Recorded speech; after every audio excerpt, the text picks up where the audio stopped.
Coaching teachers को आज तक की एंकर अंजना ने दो कौड़ी का कहकर गलत पंगा ले लिया।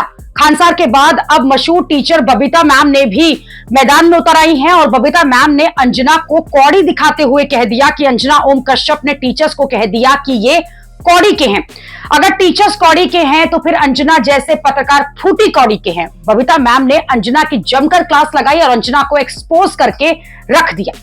बबीता मैम ने कहा कि अंजना ओम कश्यप ने टीचर्स को कौड़ी का बताया क्योंकि टीचर्स की बातें वायरल होती हैं, न्यूज चैनल की बातें वायरल नहीं होती।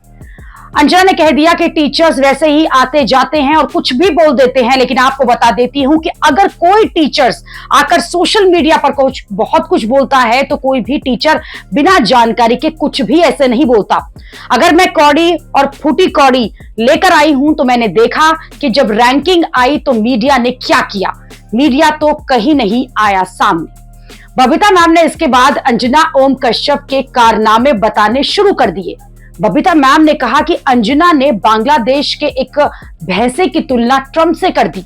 भैंसे की न्यूज दिखाकर अंजना ने बताया कि इस भैंसे को किसी ने खरीद लिया और ट्रंप नाम दे दिया ताकि उसे काटा न जा सके।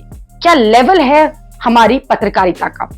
बबीता मैम ने कहा कि अंजना ओम कश्यप जैसे पत्रकार हाईली पेड होते हैं और बहुत मोटी सैलरी मिलती है, लेकिन ये खुद क्या कर रहे हैं ये दुनिया देख रही है। बबीता मैम ने कहा कि अंजना ने रूस के राष्ट्रपति व्लादिमीर पुतिन का इंटरव्यू लिया था, लेकिन पुतिन के सामने जैसे ये लोग बैठे थे, जिस तरह की बॉडी लैंग्वेज थी वो बहुत नेगेटिव थी। एक बड़े देश के राष्ट्रपति के सामने किस तरह से बैठा जाता है इसकी तमीज नहीं है। वो कंपेयर कर रही हैं कि टीचर्स की औकात कौड़ी की है और टीचर्स कुछ भी कर देते हैं। बबीता मैम ने कहा कि अंजना कह रही हैं कि टीचर्स और शिक्षक में अंतर होता है। स्कूल कॉलेज में बच्चे नहीं आते और ये लोग कोचिंग की तरह खींचते हैं।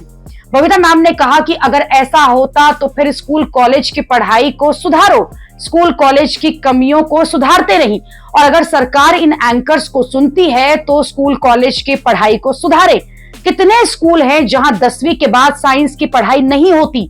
गांव का कोई लड़का लड़की अगर साइंस की पढ़ाई 10वीं के बाद जो है करना चाहता है तो उसे फिर शहर आना पड़ता है। उसका खर्चा कौन देगा? बेटियों की सुरक्षा का क्या होगा? ये सब तो न्यूज पर कभी नहीं बनती। ये न्यूज में बनती नहीं है, बनती है झाल मुड़ी में सरसों की खुशबू आती है और मेलोडी कितनी चॉकलेटी है।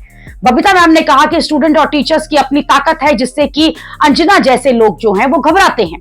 जब स्टूडेंट्स और बेरोजगारों को कॉकरोच कहा गया तो आपने ताकत देखी, क्योंकि स्टूडेंट्स और टीचर्स ने सबके सामने खिलाफ आवाज उठाई थी।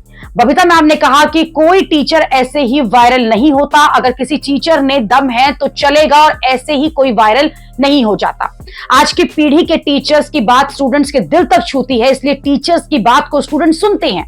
बबीता मैम ने कहा कि हालत यह है कि पेपर लीक है, पर पेपर लीक हो रहे हैं और एक के बाद एक लीक हो जाए तो क्या उस गलती को सुधारा नहीं जा सकता, लेकिन ऐसा नहीं हो रहा। हालात ये हैं कि पेपर लीक को रोकने के लिए भारतीय सेना की तैनाती की जा रही है और जब इस खबर को बाहर के लोग सुनेंगे तो हम पर हंसेंगे कि हमारे देश में इतना भ्रष्टाचार है कि कोई रोक नहीं पा रहा और ना ही कोई जिम्मेदारी ले रहा है, ना ही कोई इस्तीफा दे रहा है। हमारे यहाँ पर कलेक्टिव रिस्पॉन्सिबिलिटी होती है कि एक की गलती सबकी गलती मानी जाती है। हर मंत्रालय और मंत्री की जहां गलती हो रही है उनकी जवाबदेही मानी जाती है। किसी एक आदमी का बयान नीट के ऊपर नहीं आया, फालतू की बात सब कर रहे हैं। सबसे बड़ा मुद्दा जो है वो महंगाई का है, पेट्रोल का है, कोई भी उस पर बात नहीं कर रहा।